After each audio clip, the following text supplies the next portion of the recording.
Hi and welcome back to the channel. As my hand is still out of action in finishing off the projects in the garage, I thought I would share an owner's review of my hybrid Golf GTE.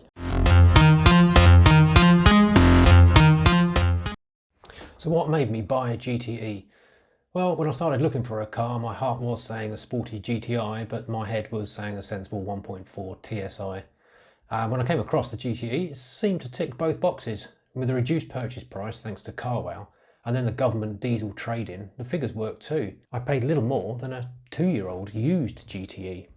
Externally, the shape is familiar, although the front is a little longer to accommodate all the additional equipment. The ride height on the GTE is higher than most of the Golf range, despite images showing that it looked like the GTI and the GTD.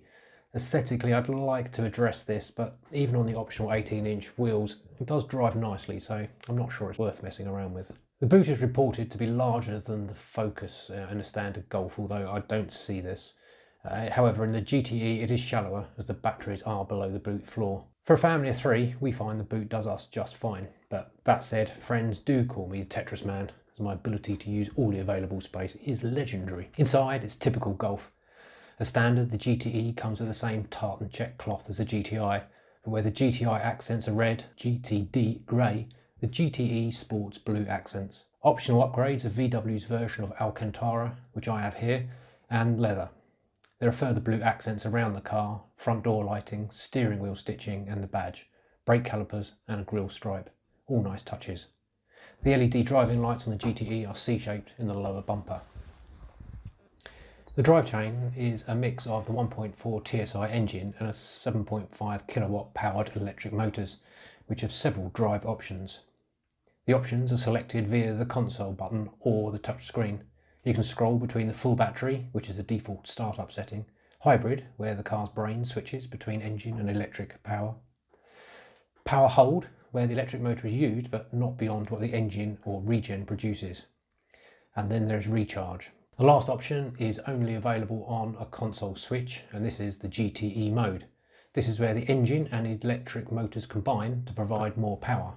In this mode you also get a deeper, more throaty exhaust note, but I think most of that is synthesised through the speakers. Further modes include drive, selected on the gear selector, brake regen by pulling the selector back further, move it to the left and you've got the manual mode where the cogs can be swapped via the selector or the paddle shifters behind the steering wheel. I do tend to switch between electric and hybrid modes manually, but always use the brake regen setting. It's a nice place to be, and for my overall use, a lot of journeys are local and therefore on fully electric mode. It's relaxing and quiet, although the Bridgestone tyres that came with the car are quite noisy, so I'll be changing those to Michelin's when the time comes. Electric mode offers 28 miles in warmer weather, which reduces down to around 20-22 in winter. On the motorway, it'll return around 50 miles per gallon, combined with the electric, which isn't the best.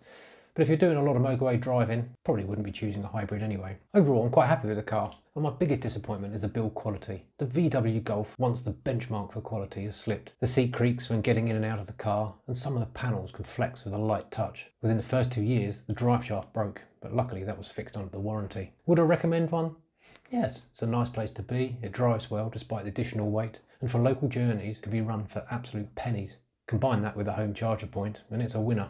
Hope you enjoyed the video. It's something a little bit different from working on the Morris and the Ferrari, but hopefully it's not going to be long before my hand is back into full action and I can carry on with those projects and get those cars back out on the road again. Anyway, until then, thanks very much for watching. Take care.